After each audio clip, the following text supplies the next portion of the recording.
Hi dears, ఈరోజు నేను పచ్చిరొయ్యలు చింతచిగురు fry చేస్తాను. ఎలా చేయాలో మీకు చూపిస్తాను. దానికి మెయిన్ ఏం కావాలంటే చింతచిగురు కావాలి, రొయ్యలు కావాలి. మెయిన్ చింతచిగురు కావాలి. చింతచిగురు దొరికే కాదు, నేను చింతచిగురు తీసుకొచ్చాను. చూడండి ఎంత బాగుందో, ఫ్రెష్గా ఉందో.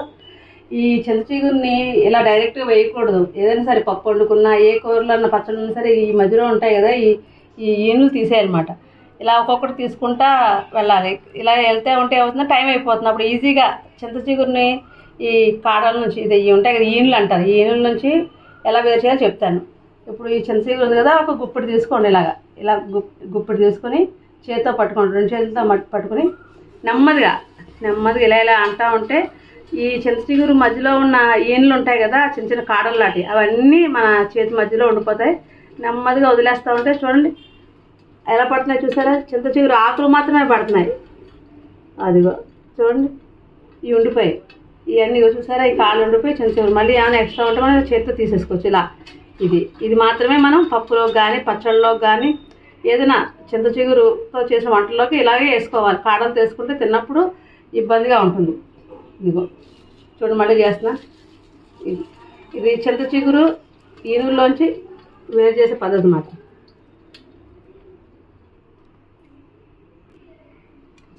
ఇదిగోండి, ఇంత చింతచిగురు నేను సపరేట్ చేసుకుని పెట్టుకున్నాను. కారం లేకుండా తీసి పెట్టుకున్నాను. ఇప్పుడు చింతచిగురు రొయ్యలు ఎలా చేయాలో చూపిస్తాను కదండి. ఇదిగోండి రొయ్యలు, ఇది ఒక 1/2 కేజీ రొయ్యలు తీసుకొచ్చి శుభ్రం చేశాను. ఇంకా ఈ 1/2 కేజీ రొయ్యలకి చూసారు కదా, ఒక కప్పుడు చింతచిగురు శుభ్రం చేసి పెట్టుకున్నాను. ఇంకా ఈ ఉల్లిపాయలు పేస్ట్ చేయాలి, కొంచెం గరం మసాలా పొడి, కొద్దిగా అల్లం వెల్లుల్లి పేస్ట్, ఒక 4 పచ్చిమిరపకాయలు అలా చీరికలు అన్నమాట. ఇంకా ఉప్పు, కారం, పసుపు, ఈ 3 వేస్తాను. చూడండి, ఇప్పుడు స్టవ్ వెలిగించుకున్నాను. ఈ కళాయి పెట్టాను. కళాయి వేడెక్కే వరకు ఆగాలి. మీకు ఒక విషయం చెప్తాను, ఈ చింతచిగురు మటన్, చికెన్, రొయ్యలు చాలా బాగుంటుందండి. పప్పు చేసుకోవచ్చు, ఇంకా చింతకాయ పచ్చడి కూడా చేసుకోవచ్చు. ఆరోగ్యానికి చాలా మంచిది. ఈ చింతచిగురు తింటే ఏమవుతుందంటే పళ్ళలోంచి కొంతమందికి పళ్ళంటి చిగుళ్ళలోంచి బ్లడ్ వస్తూ ఉంటుంది, అది పోతుంది. ఆరోగ్యానికి కూడా చాలా మంచిది. ఈ చింతచిగురు దొరికే కాలంలోనూ ఈ చింతచిగురు చేసుకుని నేను చెప్పినట్టు చేసి తినండి. మీరు దించే ముందే ఈ చింతచిగురు రొయ్యలు ఎలా చేస్తానో మటన్లో కానీ చికెన్లో కానీ ఇంకా ఈ రొయ్యల్లో సేమ్ ఒకటే పద్ధతి, అంతే. చింతచిగురు మాత్రం ఇలా చేసుకుని లాస్ట్ దించే ముందు చేసుకోవాలి. నేను ఎలా చేస్తాను చూడండి. కళాయి వేడెక్కింది, ఆయిల్ వేసుకోవాలండి. ఆయిల్ వేసుకున్నాను కదా,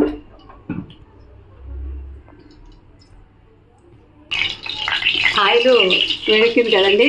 నేను మీకు చూపించాను కదా, ఉల్లిపాయలు ఒక చిన్న ఉల్లిపాయలు, ఒక మీడియం సైజు ఒక 6 ఉల్లిపాయలు తీసుకున్నాను. అది ఉల్లిపాయల పేస్ట్ కింద, మరీ మెత్తగా కాకుండా కొంచెం కచ్చాపచ్చగా మిక్సీలో చేసుకున్నాను. ఇదిగో ఈ నూనె వేడెక్కాక ఈ ఉల్లిపాయలు వేయాలి. ఈ ఉల్లిపాయ నూనె కూడా ముద్ద ఉంది కదా, ఈ ఉల్లిపాయ ముద్ద వేయాలి.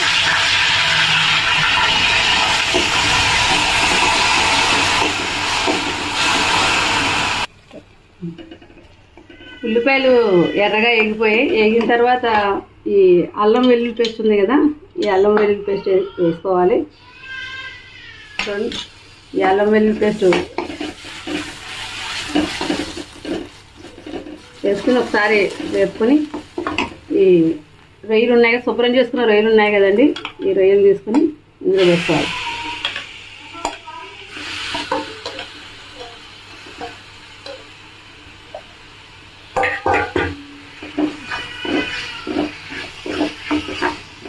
ఈ రొయ్యలు వేసుకొని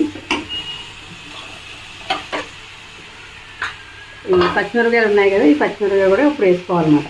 ముందుగా పచ్చిమిరపకాయలు వేసుకోవద్దు, ఇలా రొయ్యలతో పాటు వేసుకోవాలి. ఏ కూరలు ఉన్నా సరే ఫస్ట్ చాలామంది ఉల్లిపాయలతోనే వాటితోనే వేపుతూ ఉంటారు, వేయకూడదు. అలాగా ఇలా వేయాలి. వేసి కాసేపు మూత పెట్టుకోవాలి.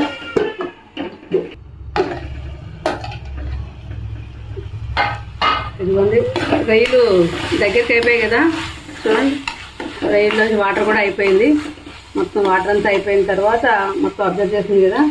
ఇప్పుడు ఒక చెంచాడు గరం మసాలా అండి, బయట కొన్నది కదా, నేను ఇంట్లో చేశాను. ఈ మసాలా ఎలా చేయాలో ఇంకొక వీడియోలో చూపిస్తాను మీకు. ఈ గరం మసాలా వేయాలి. ఇంకా ఇదిగోండి పసుపు చిటికెడు చాలు, ఇది కూడా ఇంట్లో మేము చేసుకున్న పసుపే, ఈ చిటికెడు వేస్తున్నాను.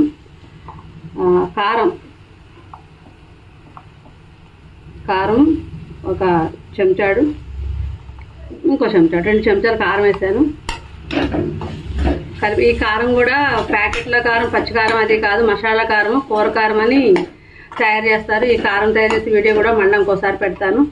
ఇంకోటి ఏంటంటే ఉప్పు కొంచెం చూసేసుకోవాలి. రొయ్యలు తెచ్చుకున్నప్పుడు సముద్రం రొయ్యలు ఉంటాయి, కాలువ చెరువు రొయ్యలు, గోదావరి రొయ్యలు ఉంటాయి.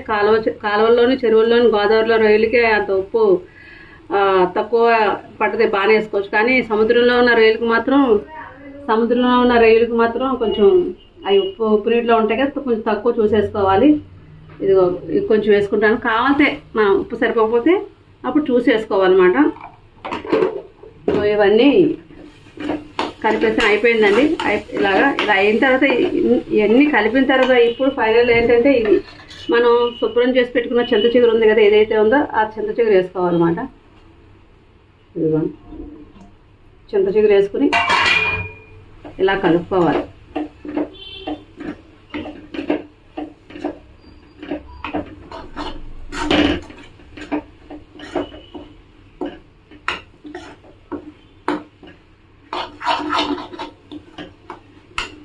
ఇలా కలుపుకొని సిమ్లో పెట్టుకోవాలి.